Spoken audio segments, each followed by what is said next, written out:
And a first major political test for Premier-designate Doug Ford on how he will help the federal government with Donald Trump's threats to impose tariffs on the auto industry, of course, in light of the NAFTA negotiations. Ford had a face-to-face meeting here at the McDonald Block with Foreign Affairs Minister Chrystia Freeland, and they emerged just a short time ago, smiling and saying they stand united. Here's what Doug Ford had to say when asked if he would help the auto industry if it did indeed face crippling tariffs. I can reassure the people in the automotive industry and the steel and aluminum industry, we're going to work hard with our federal counterparts here. I have all the confidence in the world and the ambassador and the minister, the job they're doing. And I wouldn't, I would first, let's see what happens here before we make any commitments. But we're going to have a strong voice, and I'm going to be working closely with the 19 governors down in the U.S., especially with the midterms coming up. I'll be working hard to get our message across. The fight shouldn't be with Canada, in my opinion. We're going to continue on with that great relationship, and I know the federal government's working extremely hard around the clock to make sure we continue with that relationship. I was in Washington this morning with Ambassador McNaughton, and I met this morning with Ambassador Lighthizer, the USTR, to continue our NAFTA conversations. And he asked me about the election in Ontario, and I was really glad to be able to say to him that I was coming back to Toronto this afternoon.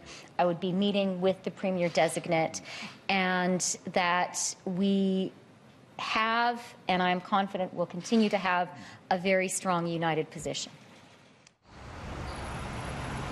Now, Chrystia Freeland emphasized that Canada needs the U.S., but the U.S. also needs Canada when it comes to important trades. And Doug Ford says he plans on going to the U.S. and having a lot of face-to-face meetings with U.S. politicians. And coming up, I speak with the Rotman School of Business about just what role Doug Ford can play in NAFTA negotiations. Now, as I told you earlier in the show, Premier-designate Doug Ford met with Foreign Affairs Minister Chrystia Freeland right here at the McDonald Block just a short time ago. They emerged shoulder to shoulder, saying they were going to work together when it comes to NAFTA negotiations and Donald Trump's threats to impose tariffs on Canada's auto industry. That, of course, is of a special concern here in Ontario, where the auto industry has long been considered the economic engine of this province. Now, a short time earlier, I spoke with the Rotman School of Business about just what role Doug Ford could play in the ongoing NAFTA negotiations. What kind of a voice would a Premier of Ontario have in these NAFTA negotiations? It's an important voice.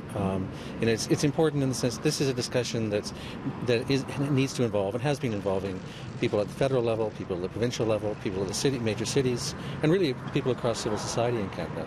And Doug Ford is an important voice in Ontario, important voice in Canada, and I'm sure he'll be act thoughtfully as part of a unified voice for Canada in the discussions. And what's at stake here for Ontario? I mean, the steel and auto industry are large economic engines here. Well, steel, auto, aluminum, trade's central to Canada. It's central to Ontario. It's central to Canada more generally. And the intriguing thing is it's just as important for the U.S. And that's the important thing to remember. It's not that Canada and Mexico need trade and the U.S. doesn't.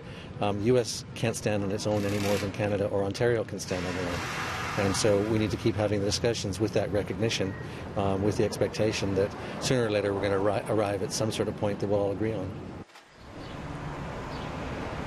And during a news conference here just a short time ago, Doug Ford pointed out that Ontario is the #1 trading partner in 19 U.S. states and the #2 trading partner in 9 others. And he plans to have many face-to-face meetings with U.S. politicians to plead Ontario's and Canada's case.